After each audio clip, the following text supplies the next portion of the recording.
Hi wealthy people and mga ka-farmers. So in today's video, we are going to talk about one of the most requested topics on our YouTube channel as well as our FB pages.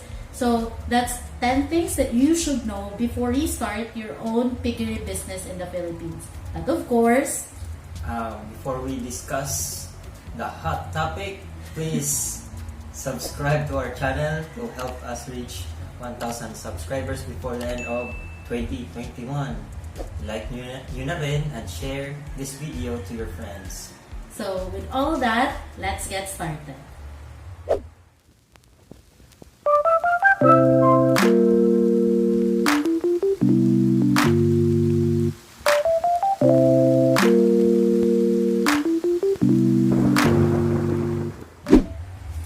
Okay, so this video is going to be perfect for beginners who are just doing their due diligence on how to start your own piggery business.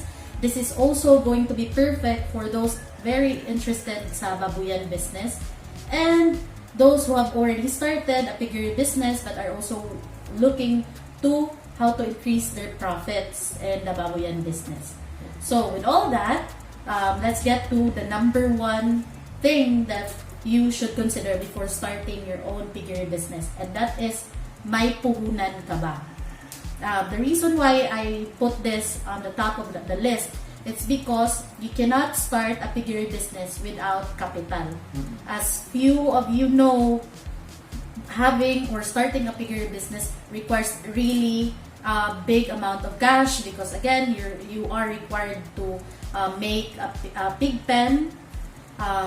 You're also required to buy piglets. Piglets are expensive nowadays, and all of the feeds that requires for you to raise proper pigs that will give you the harvest weight that you need.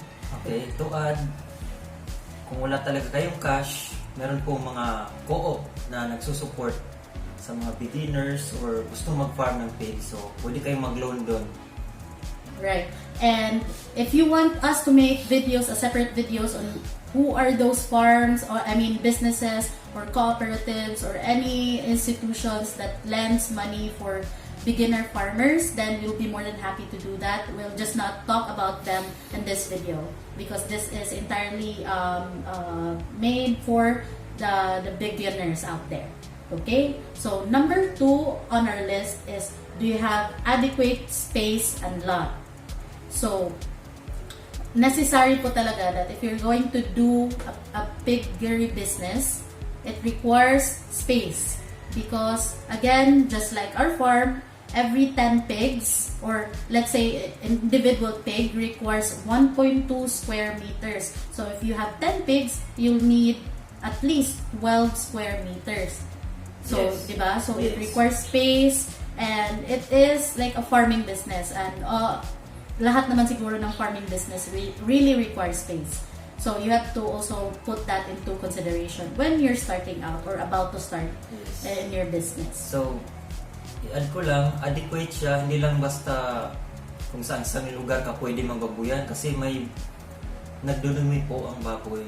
To avoid those na future problems with your neighbors or your problems with the barangay that you are in, the environment, you should have a space for your waste disposal, and dapat po yung space mo adequate siya, na hindi siya kadikit sa iba pang farm or yung sa ibang business farming like manukan or kung ano man.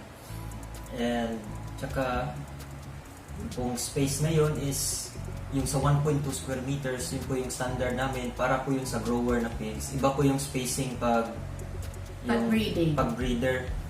Kasi may iba yung pens na gamit doon. Malalaman yan sa mga next videos po namin. Next videos or kung sa experience nyo na. Okay. So, number 3 on our list is the market. Why we say na very important to consider the market situation of your pigs is that common kasi sa hog racing industry that most of the traders would lowball you with very low offers for your pigs. So you have to really be prepared na dapat if you're new in the business like we did way back 2017, that's one of the things that we never really thought of. So we paid the price by losing profits along the way. But thankfully, we found a partner. So we are now really on the business of advocating. Sorry if our neighbor's dog is barking. So we are now on the business of advocating talaga. Now before you start raising pigs and do it as a business, you have to take note, may pagbebentahan na pa kayo in Tagalog. So you have to really think of the market. So sa market, kasama na din dyan ang competition. Right. Lalo na sa panahon ngayon, nilakihan yung yung pwedeng i-import na product sa pork. So mas cheaper po yung imported products ng pork, sadly. Kaya tight yung competition sa pork business ngayon. And yung ibang farm din gumagawa ng paraan nila, siyempre i-improve yung product nila. Kasama niya na rin yan sa competition. At saka nagpa-fluctuate po ang price kasi there are months na low yung consumption ng pork, may months na in demand like pa-holidays na tataas yung pork. So yun, kasama nyo na rin sa isipin nyo. At saka dagdag pa natin yung pamahal po ang feeds ngayon, kasama niya rin sa market. Right. And I would just also want to point out that if you don't have a market, a clear market on who will buy your pigs, I would suggest that you defer muna starting the piggery in itself. Just network with people like us or some distributors para din naman you'll not start your business at bahala na. This is a business after all, and you have to really make sure that someone will buy your pigs at an ethical price, diba? Not like a lowball price. Kasi yung nangyayari kasi in reality, farmers, most beginner farmers would start their piggery immediately because they think that piglets or pigs in general is marketable, and then come harvest date, nobody wants to buy your pigs at that price. So yung nangyayari, you're forced to bargain your pigs, diba? That sucks. That's one of the things that we experienced before. So this is one of the things that you really have to take note of. Yes. Okay. So number 4 on our list is, do you have the time or a trusted farm manager? Boy, could you explain why we included this in our list? Why time or a trusted farm manager is necessary? Of course, Piggery business needs time kasi ang key po dyan para sa success is to take care of your pigs. Alaga po. Alagaan nyo talaga yung pigs nyo. Hindi po pwedeng pabayaan yan na ilagay mo lang dyan, pakainin nyo, tapos iwanan. No. I-monitor po yan lagi. May exact time na sa pagpapakain, and there are schedules for the vaccine, schedule for the vitamins, and schedule for feeding, and yung cleaning ng pen nila. So, kailangan talaga, kung wala kang time na gawin yun, dapat may mapagkakatiwalaan ka na farm manager. Right. Kagaya namin. Yes. Because knowing from experience talaga, kami fortunately, we have Boy's nanay to have a trusted farm manager. She's the one who's managing our farm right now because now we live in the city and our farm is in Boygoon, Cebu province. So that yung mga nangyayari kasi, we hear from tragic stories from other farmers that they trusted this person and it turned out na pinababayaan yung alaga nila. So what happens is that nagkakasakit yung mga pigs, and unfortunately some other people or some farm managers would even sell feeds to other people if the owners are not around. Yes. So we want you to avoid that situation. So ngayon pa lang, if you're starting that, oh, I'm really passionate about raising pigs because I think mag-i-enjoy ako, it's a stress-relieving business at the same time, then you have to take note na din and look or source those people that you could trust. Because not also, again, from experience, not all relatives can be trusted then. Yes. So you have to be selective. Okay? So, number 5 on our list is, do you have the experience or resources about piggery business? So, I put this personally on our list. It's because kami, when I started the piggery business, I had some experience, but not really like deep experience on how to raise pigs, because I was fortunately from a family who who made a business of raising pigs then. But it's different when you do run your own business, right? So ngayon pa lang, if you don't have the money, if you don't have the space, you don't have the farm manager, I really suggest that you gain experience by reading books, from watching these videos, watching our videos about piggery business. Because again, you will have this experience or knowledge handy when you do start your own business na. And boy, so anything that you wanna add about having experience and resources? Yes. Kung hindi po kayo experience, so start small muna. Right. Huwag kang ibira diretsyo ng maramihan po. Kasi sa business, pwede kang malugi dito. Hindi porket maraming tao kumakain ng baboy, mabenta mo na agad yan. Kasi sinasabi ko, yun nga, yung merkado. Tsaka, mas mabuti na kung hindi ka all-in agad sa mag-invest agad ng malakihan sa piggery business. So you have to, what Boy is trying to say is you have to calculate your risk. Because again, this is not a gamble, this is a business. So you have to know your risk. And only just invest the money you can afford to lose at this moment. So, anything else, Boy? Yun na yun. Okay. So, number 6 is, do you know which kind of piggery business you want to start? So, I put this on our list. It's because when we started this business, our piggery business, personally, we did not know that there is really those types of piggery business that you should start. So, based on experience, there are 3 major types of piggery business that you can start. Number 1 is the breeding. So, that's focused on just producing piglets. Yes. So, you're basically raising sows and gilts so that you can breed them and sell the piglets. Number 2 is growing them. So, that's the fattening process. So, that means that you're not raising sows. You're not breeding piglets. You're just basically buying piglets from breeder farms like us. And number 3 is the hybrid. What the hybrid farm looks like is that you breed pigs. So you raise sows so that you can produce piglets. At the same time, from time to time, you raise them as a whole, as your own fattening pigs. So that's also us. So right now, on our year 4 of operations, we're basically gearing towards being a hybrid, but over time we want to focus on breeding pigs, so that we can produce Cebuanos will have access to quality breeds of pigs, whether it's breeding or farming. I mean fattening. Yes. Okay. So number 7 on our list is that, do you have the proper business mindset? Yes.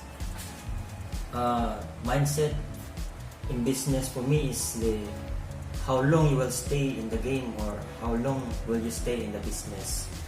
In farming pigs, this is not just a business where you can just invest for a moment, then for the next 2 years you quit and bag a lot of cash in the business. Hindi po ganon mag-work yung piggery business. So, dapat din is calculated yung pagpasok mo dito, kasama na yung puhunan mo, kung ini-estimate mo na kung kikita ka ba talaga? Or magkano yung ROI mo sa business? Yeah, and it's So, best, sorry boy, it's best then that if you can make a feasibility study, it's that best talaga that you would make a feasibility study so that you can calculate your risk. And boy, you were saying? Ayun nga, continue ko lang. Hindi po to business na mag-alaga ka lang dyan, uupo, siguradong kikita. Isama nyo sa mindset nyo na may days na matalo rin kayo or kukunti yung kikitain nyo. Kasi nga, consider nyo yung market, yung prices ng feeds, consider nyo rin na may mamatay sa alaga nyo. So, kung lagi kayong isip nyo lang is laging sunny days, hindi po ganon. So, baka lalo lang kayong malungkot kasi matalo or mag-quit kayo agad. Hindi po ganon. So, isama nyo na yun sa mindset nyo na business to, manalo, may matalo. Ang gawin nyo lang is patuloy lang kasi doon kayo hindi makabawi eh. Nakapagawa na kayo ng pens, naka-invest na kayo ng malaki, tapos makatikim lang kayo ng ilang talo or konting setback. Yes. Yun, mag-quit na agad. Lalo kayong malugi nun. So, ganyan talaga ang business eh. Yes. Dapat yun din yung mag-teach sa inyo ng lesson para mapatibay yung mindset nyo. At kahit alam na namin, kahit kami nga naka-mindset na may ganun na mangyari, medyo pagdating talaga ng experience na may mangyari na ganun is iba talaga. Yes, so, patibayan na rin ang loob yun. Oo. Kung gaano kayo kapassionate sa breeding or yun. Raising pigs in general. So number 8 is, are you willing to learn? So this is all relative to what we are going to say on this video, is that if you're watching this video, that already speaks that you're willing to learn. Because not everyone wants to learn more or wants to learn new things. And that's also one of the reasons why most of the beginners fail, because they don't want to learn. Okay, so keep watching this video then. And also, part of wanting to learn is for you to source, intentionally sourcing videos like this, listening to seminars, attending live sessions, because there are really free resources out there if you're just willing to learn. And if you're creative enough to look for those. And on Facebook alone, marami ng mga seminars that you can watch for free. Diba? Yes. So, keep learning because that's how you are going to grow. And the more you learn, the more you earn. We believe in that concept. Oh, fuck. So, number 9 is, do you have a backup plan just in case it doesn't work? Or an emergency fund? Boy, importante po yan. Yun nga, dapat isipin nyo yung business nyo na malaking business. You should not go all in. If you have 100,000, just don't give your 100,000 to your business. Let something or a half or leave something. Leave a bit of your cash para sa insurance, para sa emergency funds po. Kasi in case nga kung malugi, ubos ka. Diba? Yun yung i-describe ko ito as your parachute if you're riding a plane or a life jacket on a boat. It's a backup plan in case anong mangyari. Diba? Kung malisgrasya or siyempre malas-malas din, dapat may extra cash po kayo. Yun po, yung risk nyo is hindi nyo ibigay yung 100% para yung risk management po, ma-manage nyo po yung risk kasi business nga eh. Marami siguro tayong natututunan yung tinamaan ng ASF sa Manila. Kawawa siguro yung iba doon na wala po silang backup plan or they don't have emergency fund or Insurance. for their pigs and their farm. So, importante po yun. Right. May- And just to an additional info then and input, we're also planning to make on how you can insure your pigs, livestock, for free, and we're going to make an entire separate videos about that because I've helped more farmers from Luzon who are unfortunately victimized by the ASF. So we are going to make that video sooner. So just stay tuned na lang. Make sure you're subscribed then, like this video so that you'll be notified when that video comes up. Okay, so that's part of the emergency fund process that you should also have. And number 10, finally, last but not the least is do not quit or take calculated risks so that you will not quit in the process. What's the reason, boy, do you think that beginner farmers like who's watching right now, we want that they won't quit? Most of those beginners who quit do not consider the 1, 2, 3, 4, 5, 6, 7, 8, 9 things we discussed earlier.